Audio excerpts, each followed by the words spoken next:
Bienvenidos a esta nueva sesión de nuestro discipulado general donde estamos atendiendo oraciones peligrosas. Estamos hablando sobre este mundo de la oración, el mundo invisible de la oración. La palabra la podemos estudiar porque la leemos, pero la oración es algo que sucede en cada persona, en cada casa, en cada familia, en cada iglesia.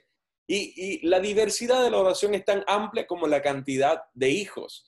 Así que esto tiene muchísima libertad de la espontaneidad, pero también hay mucha libertad de que comiencen a nacer costumbres, comiencen a nacer puntos de vista que no necesariamente nacen de la palabra. Entonces, siempre tenemos que predicar, enseñar, recordar, memorizar la palabra y la forma que da la palabra. Y esa forma hay que redescubrirla, reestudiarla y corregirnos a nosotros mismos para que no caigamos en engaños. Porque si algo nos decepciona de Dios es porque lo malinterpretamos antes.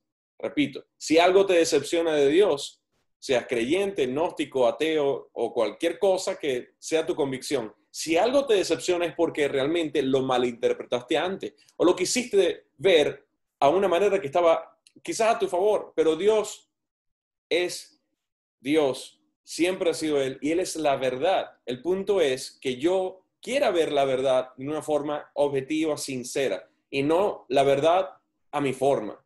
Entonces dejaría de ser verdad si cada quien la ve a la manera que quiere verlo. La verdad tiene una sola cara y se acabó. Entonces, recuerde una vez más, la Biblia solo tiene una interpretación correcta. No hay esta opinión, aquella opinión o la otra opinión. La Biblia solo tiene una interpretación y es la interpretación, el mensaje, la intención que Dios quiso para ese texto. Y se acabó.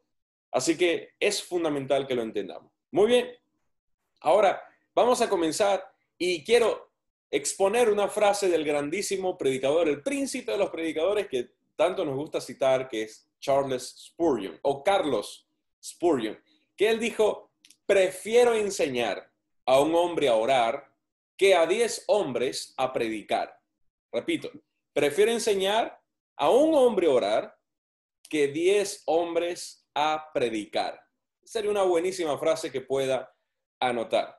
Ahora, en la sesión pasada atendimos varios puntos, el punto 1, 2, 3, 4, 5, 6. Voy a repasarlo brevemente. Por ejemplo, el punto 1 era: Dios no es hombre cuando hablamos sobre las oraciones en el nombre de Jesús. 2, Dios le ha dado poder y autoridad a la iglesia como su representante. 3, y dimos muchísimos textos ahí. 3, como iglesia no somos la ley, pero sí la ejercemos. 4, hay un tipo de oración que sirve de instrumento para ejercer la autoridad, que es la oración en el nombre de Jesús. 5, estamos en guerra espiritual. 6, debemos hacer una transición hacia la madurez. Entonces, hablamos sobre el testimonio de Dick Hills y cuando estaba en una misión en la China, donde le llegó un soldado pidiéndole que orara por su esposa que estaba endemoniada. Entonces él se vio confrontado porque nadie le había enseñado a tener una oración que ejerciera autoridad. Entonces, cuando te llega una persona, imagínate, tú estás en China, te llega un soldado que no es creyente y dice: tú dices que tu Jesús tiene poder. Y tú dices: bueno, sí, a mí me enseñaron eso. Sí, pero el chiste es si lo crees o no. si de verdad es una convicción o no. Y ahí su fe y sus convicciones fueron probadas porque le llegó un hombre con una esposa endemoniada. Él le dijo: bueno, si tu Jesús tiene poder, entonces arregla esto. Entonces él dijo: oye, yo había predicado siempre, pero nunca había ejercido el poder de esa palabra que yo predico. Y el evangelio sin la demostración de esa autoridad que Dios nos dio es incompleto. El punto es que así como es mal no demostrar un evangelio que tiene efectividad ante los problemas, ante las enfermedades, ante la maldad, ante las tragedias, que tiene algo que aportar, así sea por lo menos el consuelo, tan malo como es olvidar eso, también es malo sobreabusar y otorgarle poder y autoridad a la oración cuando Dios no nos ha dado ese límite. Entonces, romper los límites o enseñorearnos nosotros ya es un problema. Ahora, vamos entonces al punto número 7 que quedó pendiente. ¿Quiénes pueden hacer oraciones en el nombre de Jesús? Estas oraciones de autoridad. y nos damos cuenta que son los comisionados. ¿Comisionados para qué? Bueno, aquí tiene el texto ya se lo muestro, Marcos 3, del 13 al 15, dice, después subió al monte y llamó así los que él quiso y vinieron a él. Y estableció 12. ¿Para qué estableció 12? Para que estuviesen con él. Comunión. 2, para enviarlos a predicar, la enseñanza. Y 3, para que tuviesen autoridad para sanar enfermedades y echar fuera demonios. O sea, Dios te llamó para comunión, para conocerle, para tener luego de la comunión, una expresión de la palabra y luego para mostrar el poder de la palabra. Están en ese orden de prioridades. Eso es una prédica que puede salir de ahí. Es un texto maravilloso. Tiene tanto que decirnos. Pero fíjese que Dios le da autoridad a los que están con Él.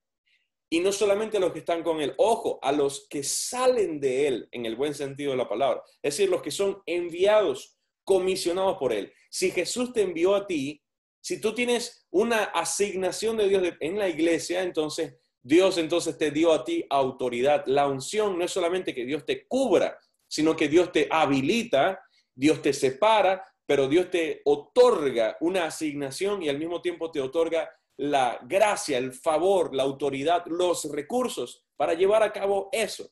Entonces, no es solamente que prediques un reino, sino que el reino va a sacar a otro reino. Cuando tú predicas el evangelio, tú sacas la mentira y las fortalezas del enemigo. Entonces, al establecer un reino, ahí hay que ejercer autoridad, porque tienes que sacar ideas, tienes que sacar, hábitos, tienes que sacar costumbres, tienes que sacar, en el nombre de Jesús, echar fuera lo que antes reinaba sobre una persona para poder traer el otro reino. Entonces, no hay predicación y no hay evangelio si no hay esa fricción. Entonces, cuando yo soy comisionado, entonces Dios me da la autoridad de tener una oración que puede establecer orden. Otro texto que vemos es Lucas 10, del 1 y 17. Dice, después de estas cosas, designó el Señor también a otros 70. Y vemos el ejemplo de los 70. O sea, que esta delegación no está delimitada solamente a los apóstoles. Porque hay gente que dice, bueno, hay cosas que Dios asignó a los apóstoles. Con este texto estamos demostrando que no solamente fueron los apóstoles quienes tenían esta autoridad, sino también los 70. Entonces designó el Señor a otros 70, quienes envió de 2 en 2 delante de él, o sea, fueron emisarios de él antes de que él llegara a los lugares donde él iba a ir después. Y después llegaron los 70 con gozo diciendo, Señor, aún los demonios se nos sujetan en tu nombre. Entonces vemos los 70 ejerciendo autoridad en el nombre de Jesús. Nuevamente, ¿quiénes tenían autoridad? ¿Quiénes tenían esta habilidad o habilitación, asignación de poder ejercer orden? Los que habían sido enviados por Jesús para la tarea evangelizadora o para la tarea del llamado del ministerio. Y fíjese que ahora vamos a ver otra categoría, porque la gente dice, bueno, pero es que la opinión es muy recurrente. Dios solamente le dio autoridad a los apóstoles y la iglesia de hoy no la tiene, pues ya ve que fueron los apóstoles, ya ve que fueron los 70 y ahora la va a ver con un tercer rango, que no fue Jesús directamente con gente, sino que fueron los apóstoles con sus discípulos. Así que ya vemos una ruptura de la limitación de que fuera solamente Jesús con alguien más, sino que vemos que hay una sucesión y ya vemos un tercer vínculo. No es Jesús, no son los apóstoles, son los discípulos de los apóstoles y vemos en Hechos 6, el 6 y el 8, dice, a los cuales presentaron ante los apóstoles y después de orar, pusieron manos sobre ellos. Y Esteban, lleno de gracia y poder, hacía grandes prodigios y señales entre el pueblo. Quiere decir que esa misma autoridad de Jesús que fue pasada a los apóstoles, fue pasada ahora a Esteban. Y ahora él tenía esa habilitación de parte de Dios. Entonces, la clara implicación es, como teníamos en la imagen anterior, la clara implicación es que aquellos que salen a ser discípulos operan con esta autoridad sobre Satanás, sobre los demonios, una autoridad para respaldar el evangelio que se está predicando. ¿Vamos bien?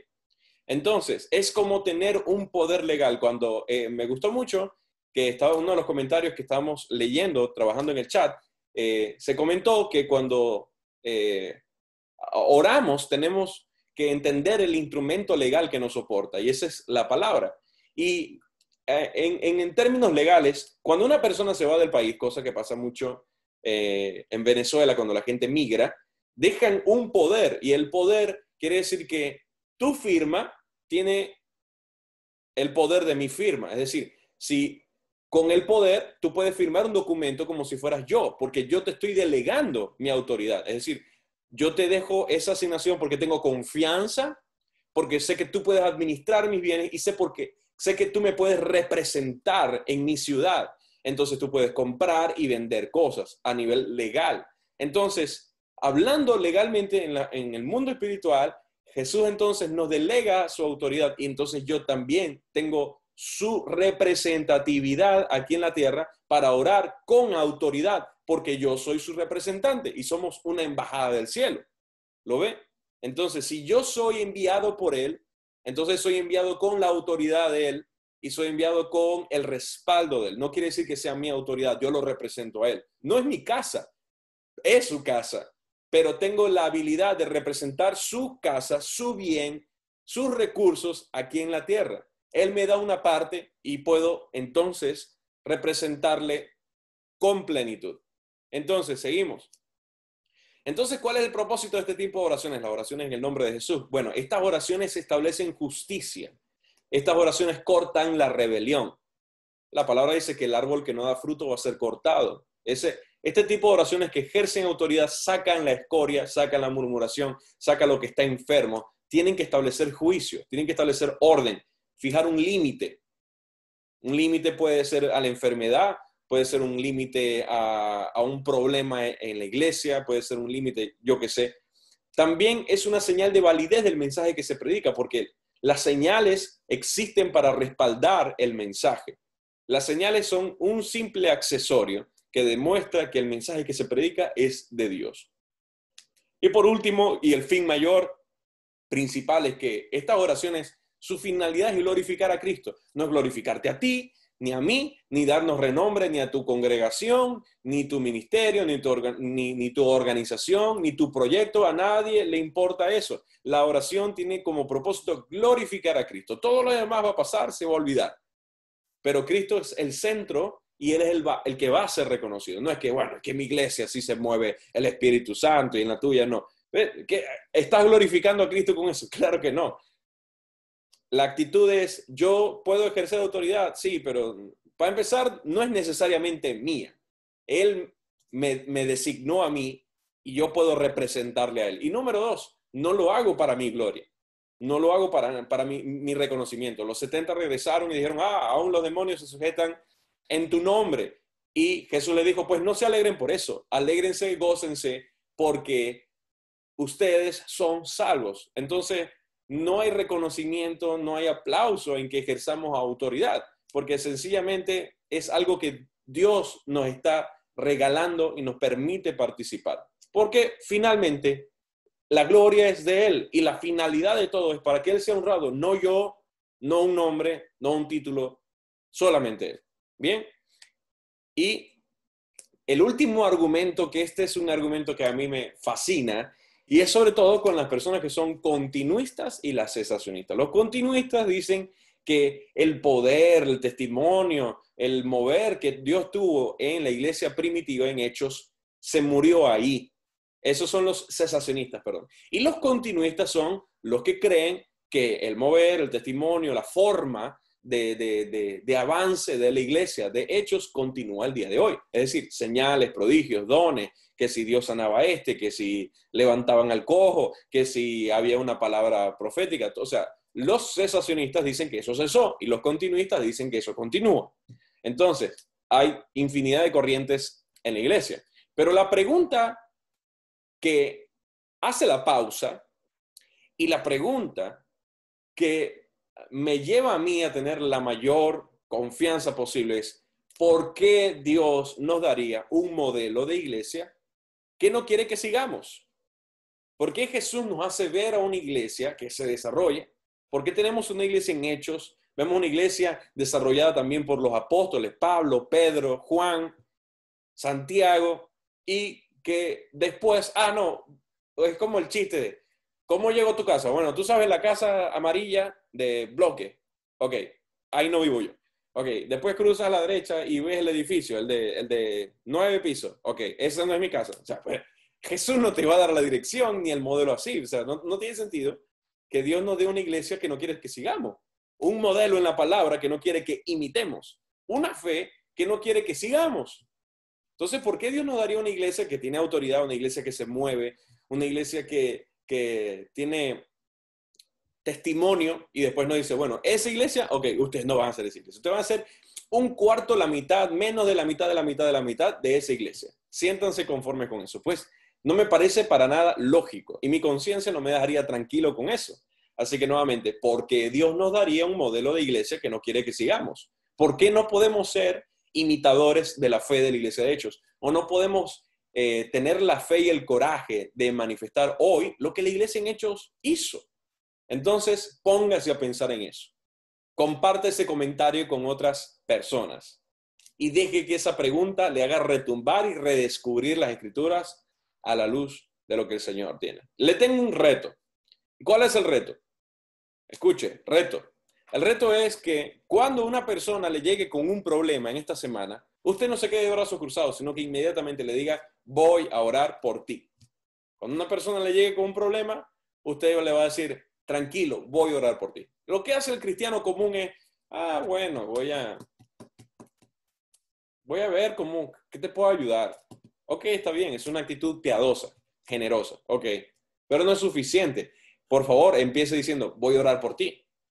Voy a orar por ti. ¿Cuál es tu reacción ante el problema de los demás? Pues tenga la soltura de decir, voy a orar por ti. No, es que mi esposo, ¿qué tal? Tranquilo, voy a orar por ti. No, es que no encuentro trabajo, voy a orar por ti. Que te salga naturalmente. Sé que hay muchas piedras en nuestra mente y nuestro corazón que nos detienen de hacer eso, pero te animo y te reto el día de hoy que la próxima vez que te llegue alguien con un problema, tú digas, tranquilo, voy a orar por ti, porque yo le creo al Dios el que yo predico. Amén. Ahora, vamos ahora a un rollo enorme y vamos ahora a tratar temas polémicos. Y hay que aclarar algunos términos y eso es lo que nos vamos a concentrar el día de hoy. Y eso es la oración pagana. ¿Qué es la oración pagana? La oración pagana es cuando la iglesia intenta mezclar lo que otras corrientes hacen. La oración pagana es cuando somos sincretistas, es decir, cuando mezclamos los pensamientos de otros y los mezclamos con nuestra fe. Y usted dirá, no, esos son otras corrientes, nosotros no somos así, nosotros oramos bien. Seguro que usted ora bien. Cuando estaban haciendo los comentarios en el texto, decían, no, es que siempre se ora con declaraciones y decretos conforme a la palabra. Y yo le voy a garantizar que no es así. Porque yo escuchando las oraciones de muchos, la mitad de las veces que se hacen bastante desacertados. Porque no están orando conforme a la palabra. La mayoría le ordenan a Dios todo el tiempo. Y se los he corregido a muchos. Y lo siguen haciendo. Siguen orando de una manera impropia. Entonces, ¿cuál es la oración pagana? La oración que no ora conforme a la palabra, sino conforme a la corriente de moda, y comenzamos a mezclar nuestra fe. Y se asombraría la cantidad de cosas que inundan a la iglesia de la cultura. Por ejemplo, cuando hay un movimiento revolucionario como los feministas, ¿verdad? La iglesia mágicamente comienza a hablar acerca de la mujer y comienza a sacar textos, ¿verdad? Para revalorizar el tema de la mujer. Y eso está bien, pero llega un punto que hay un exceso y comenzamos a distorsionar la palabra, porque los movimientos culturales nos están distorsionando a nosotros. Y como no hay una raíz de la palabra, entonces todo movimiento cultural que pasa en la historia de la iglesia nos tuerce un poquito más. ¿No se ha dado cuenta de eso? ¿Cuál es el último movimiento reciente que torció a la iglesia? Pues el movimiento del matrimonio igualitario, que ahora se deriva entonces a los transgéneros y luego se deriva entonces a los pedófilos y luego se deriva entonces a las relaciones de múltiples, que se llama poliamor. Entonces todo viene de un punto. Entonces cada corriente o revolución social, cultural, de pensamiento, la iglesia no queda exenta de ellos. Y normalmente nosotros somos arrastrados por estas corrientes de pensamiento sin darnos cuenta. Póngase a pensar. En el año 80, 70, 60, en 1920, 1800, 1500, ¿había alguna persona usando la palabra declaramos o decretamos. Póngase a pensar. ¿Quién oraba así? Póngase a pensar en algún reformador, algún padre de la iglesia, algún gran teólogo, algún puritano, algún misionero, algún, no sé, alguna eminencia teológica, algún comentarista, alguien que haya hecho algo serio por la iglesia, que haya orado de esa manera con declaraciones y decretos, utilizando los términos. Pues ese término es absolutamente nuevo. No es algo que usted vaya a ver. No, que el apóstol Pablo hizo este decreto o que alguien profetizó este decreto. Realmente no vemos eso. Vemos esa palabra cuando se habla de reyes o cuando Dios lo hace. Pero ahora que un hombre lo haga, no lo vemos. Ahora, ¿de dónde salió entonces? Bueno, vuelvo y repito. La oración pagana es cuando la iglesia se tuerce a lo que la cultura está hablando en vez de lo que la palabra habla. Ahora, fíjese bien. Aquí dice John Bryan Chappell, los errores más grandes de la iglesia ocurren cuando la gente honra lo que su pastor dice sin examinar la enseñanza a la luz de las escrituras. Entonces, no siempre lo que un líder dice puede estar bien, no siempre. Porque ¿quién dice que somos perfectos? Pues claro que no. Es más, un pastor siempre debe tener gente que le haga contrapeso de confianza. Claro, no puede ser cualquier persona. Tiene que ser gente de confianza, gente con autoridad, tiene que ser el presbiterio, pero siempre tiene que escuchar y tener cuidado de que no esté enseñando algo que no está bien, porque si nosotros somos nuestros propios jueces, siempre vamos a ser arbitrarios, siempre. Cuando yo empecé a predicar, siempre le preguntaba a alguien que opinaba diferente a mí cómo prediqué, claro, uno de mis mentores, y siempre buscaba varias opiniones para balancearme y tratar de ser correcto. El apóstol Pablo le dijo a Timoteo, ten cuidado de ti mismo y de la doctrina. Y no, por favor, no malinterprete. No es que tengas cuidado de la doctrina porque la doctrina es mala. No, ten celo por la palabra y ten celo por la doctrina y enseñarla adecuadamente. Entonces, la oración pagana nace cuando todo el mundo sigue lo que se habla en vez de meditar y filtrar lo que se habla. Entonces puede haberlo visto por televisión, puede haberlo visto por YouTube, o lo puede haber visto por Facebook, o donde sea, o en la calle. Pero no quiere decir que se deba hacer así. Entonces, fíjese que lo que ha influenciado a la iglesia evangélica en los últimos años no es otra cosa que la nueva era o la corriente del nuevo pensamiento.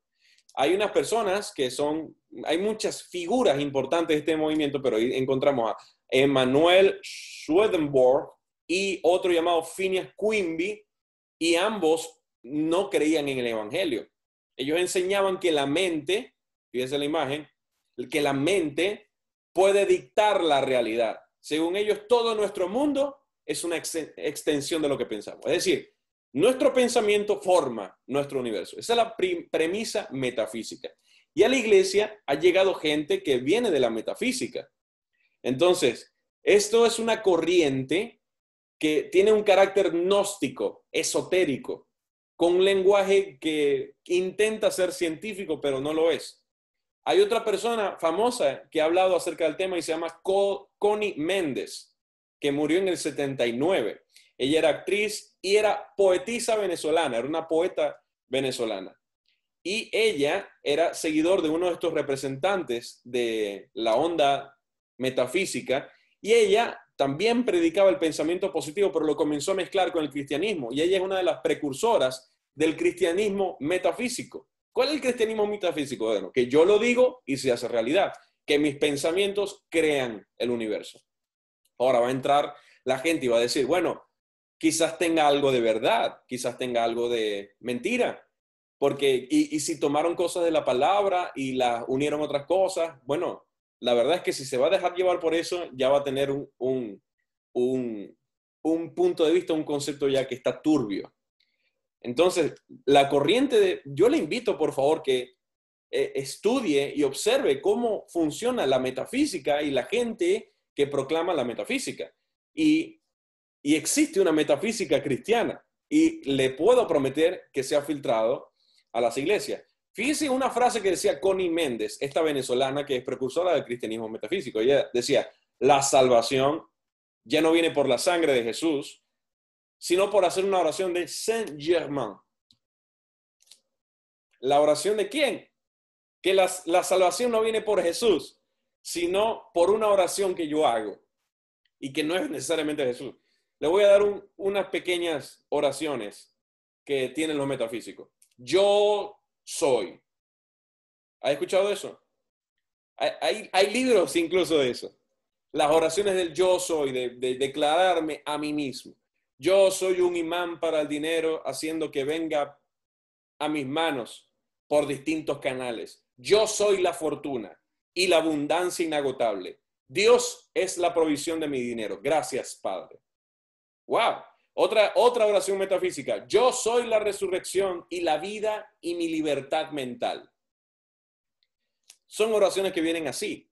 Y vienen las declaraciones positivas. Una vez nos encontramos a una gente en el aeropuerto y ellos decían, sí, es que nosotros entendemos el poder de declarar y de decretar nuestra realidad. Eso es un pensamiento metafísico.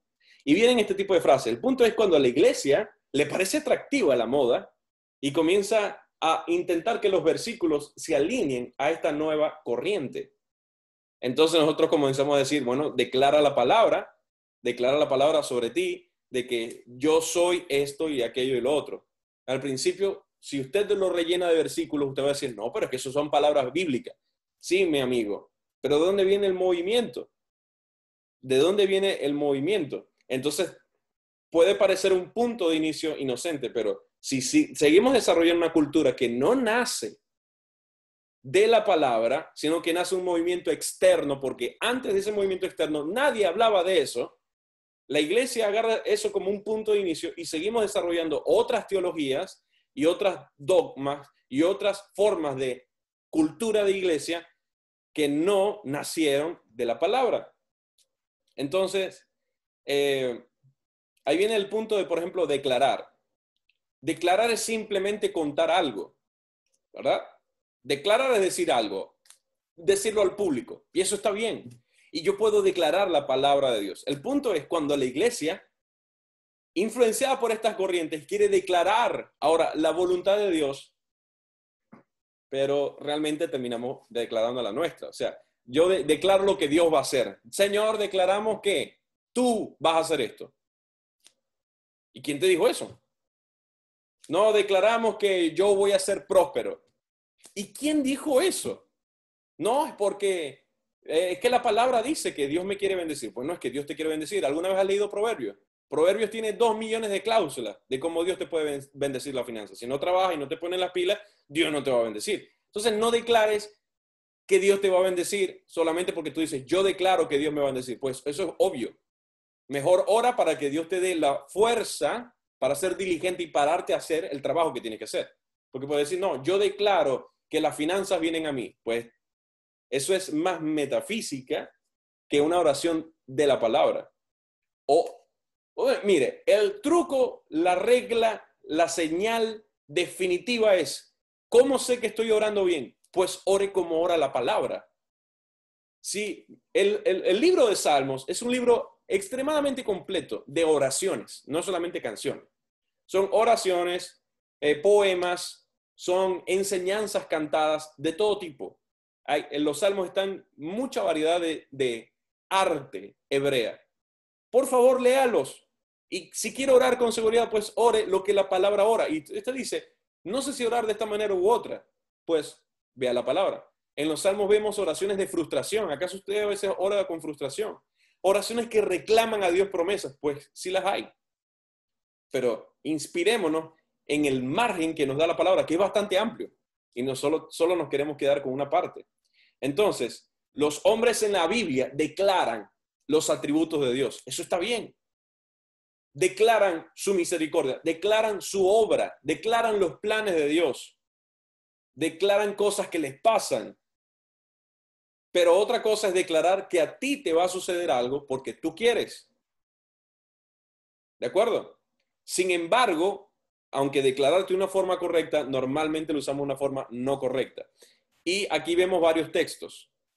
Por ejemplo, un punto importante que se usa para argumentar esto es, en mi boca yo tengo el poder de la vida y de la muerte. ¿Has escuchado eso? Pues sí, está en Proverbios. Proverbios 18, del 20 al 21. Proverbios 18, del 20 al 21. Fíjese que nosotros en esta corriente nos ha enseñado que tenemos, autoridad. Pues es verdad, hemos estudiado anteriormente que Dios nos ha dado autoridad y que Dios nos ha dado representatividad.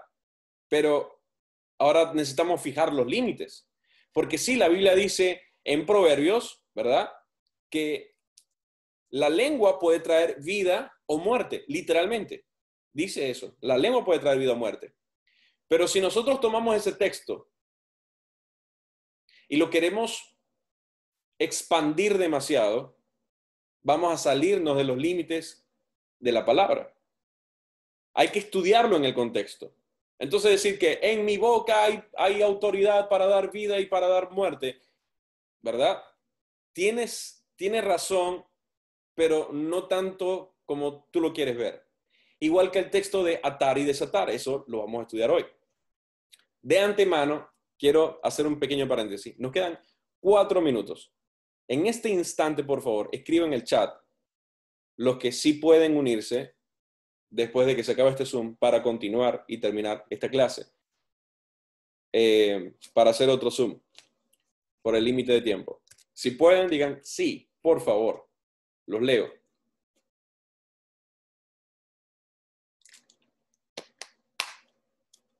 Ok, gracias, Rafa. ¿Quién más? Ok. ¿Quién más? De todas maneras va a quedar grabado, ya lo saben. Pero les voy a pedir, por favor, que lo vean. Entonces, hablando acerca de la lengua, de que sí tenemos autoridad y que nuestras palabras pueden bendecir o maldecir, traer vida o traer muerte, hay una frase que es muy buena que dice que el Espíritu Santo demuestra que te llenó no solamente porque puedas tener nuevas lenguas, sino porque Dios controla la lengua que ya tú tienes. El Espíritu Santo cuando se derrama en ti, no es, la mayor muestra no es que puedas hablar en lengua, porque eso está bien, pero el mayor muestra que el Espíritu Santo se derramó sobre ti y está dentro de ti es que somete, controla, ordena la lengua que ya tienes. La Biblia dice en 2 Corintios 4:13, pero teniendo el mismo espíritu de fe, conforme a lo que está escrito, creí, por lo cual hablé. Nosotros también creemos, por lo cual también hablamos. Ahora fíjese, una mirada al verso en su contexto nos muestra que Pablo no habla de declarar cosas para que pasen, sino de predicar el evangelio aunque tengamos dificultades. Si usamos estos textos como razón para que digamos que tenemos una sobreautoridad, está mal porque lo estamos sacando de contexto. El texto dice, creí por lo cual hablé. Y no habla acerca de que lo que sea que yo crea y lo que sea que yo hable va a suceder. No. Si lo vemos en contexto, él está hablando de que yo creí la palabra, por lo tanto compartí el evangelio. Fíjese los dos puntos de vista. Cuando se enseña acerca de este tipo de oración, se toma este texto refiriendo la oración, pero ojo, por favor, el texto no habla de la oración, habla de compartir el evangelio. ¿Puede ver la diferencia? ¿Por qué tomamos un texto que habla sobre evangelismo y lo queremos empaquetar en oración? Pues no es así. Lo mismo sucede cuando en Proverbios dice 18, 20, 21, las palabras sabias satisfacen igual que una buena comida, las palabras acertadas traen satisfacción.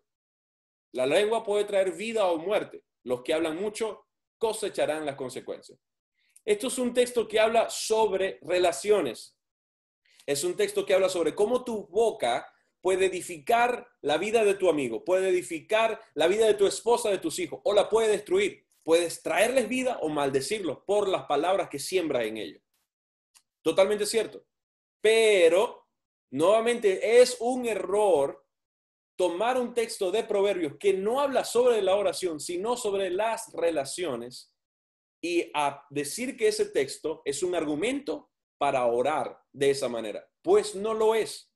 Si el texto no habla explícitamente de la oración, no podemos decir, en fundamento de este texto, yo digo que sí puedo. Pues no puede, porque el texto tiene que hablar sobre la oración.